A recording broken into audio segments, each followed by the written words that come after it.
On the line now, Associate Professor Malose Langa. He runs the Center for the Study of Violence and Reconciliation.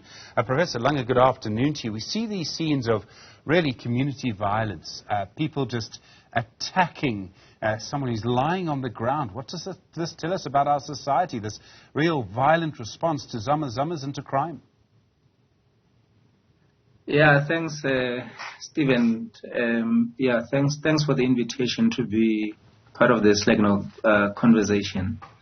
And I guess my starting point, I think it was around 2000 or back then. A colleague of mine wrote a paper entitled "Violence Has Become Our Daily Bread," and that's many years ago. And in fact, what you have just shown, indeed, violence has become like our daily bread. I mean, if you do a quick review of newspapers today and check how many the word violence was mentioned just today, believe me, it will be more than 20 to 30 times. And of course, obviously, all these scenes are as a result of violence. I guess the incident that was reported in all our news outlets about the rape incident that happened in Krugersdorp. But I guess even prior to that, we have had so many violence-related incidents, many of them as a result of guns. So I guess my point here, Stephen, is that look, it is quite unfortunate that we're dealing with violence. We're using violent means to try and resolve violence.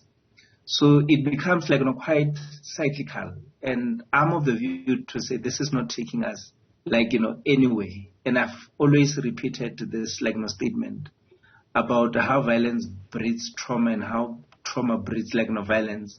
And we seem to be caught, and we are not able to break out of this cycle. Because believe me, I mean, this incident obviously now it is all over the news, and we know things circulate via social media. They're on YouTube, and some of these social media spaces get seen by how many people, including children. So next week, we should not be surprised, Stephen, when we see kids at school, fighting, when we see kids in our streets, fighting, because basically what we are saying to them is that, look, if you are unhappy, you need to respond in a violent, manner. But we have enough evidence of mob justice, to say, it has not resolved anything. Not long ago, Stephen, we spoke about the Zanspruit mob justice. If you go to Zanspruit now, has crime gone down? Obviously, no.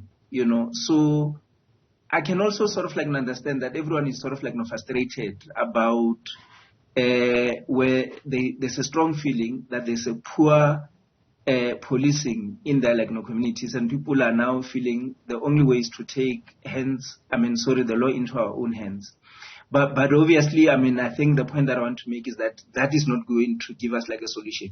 I think where we should be focusing our energy is that how have we got to this point where they seem to be such high levels of lawlessness.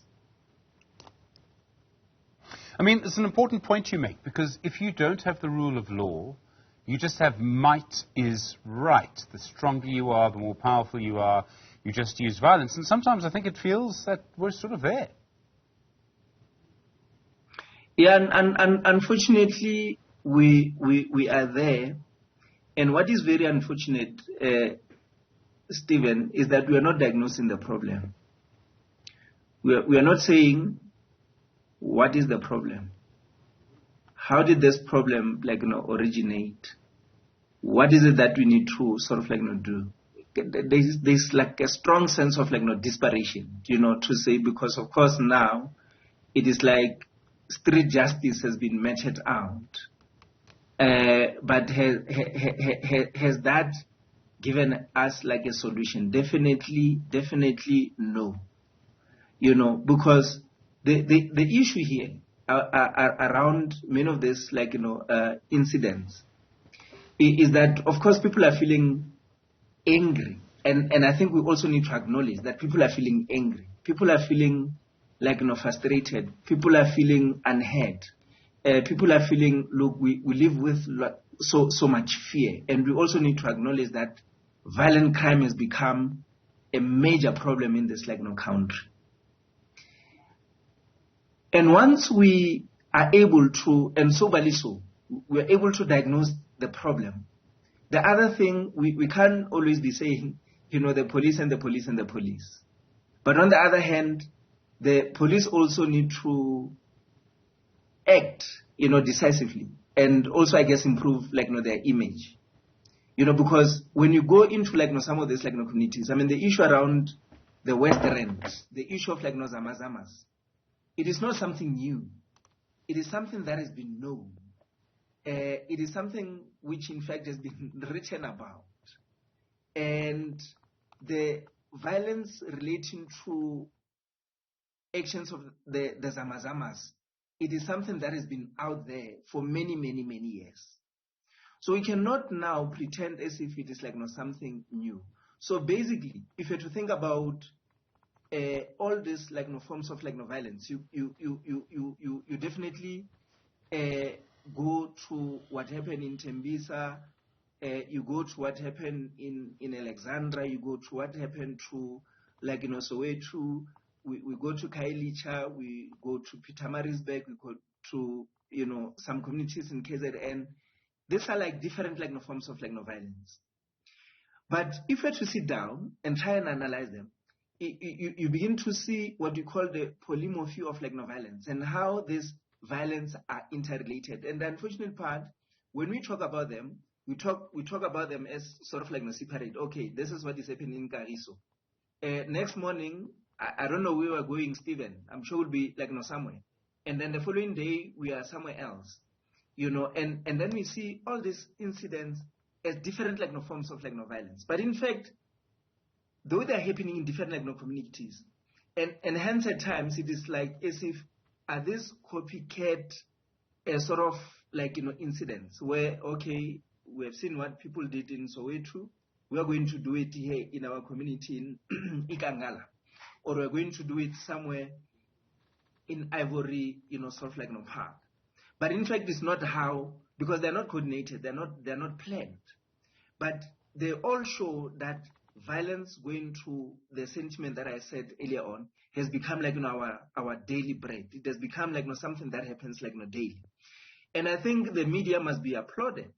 The fact that all these incidents get covered, get spoken about, and everyone now is fully aware that violence has become a problem in this country, and we definitely need to do something as soon as possible. Professor, I really appreciate the time. Thank you. So much more to talk about. We're not even beginning to scratch the surface of this. Professor Malose Langa is at the Center for the Study of Violence and Reconciliation.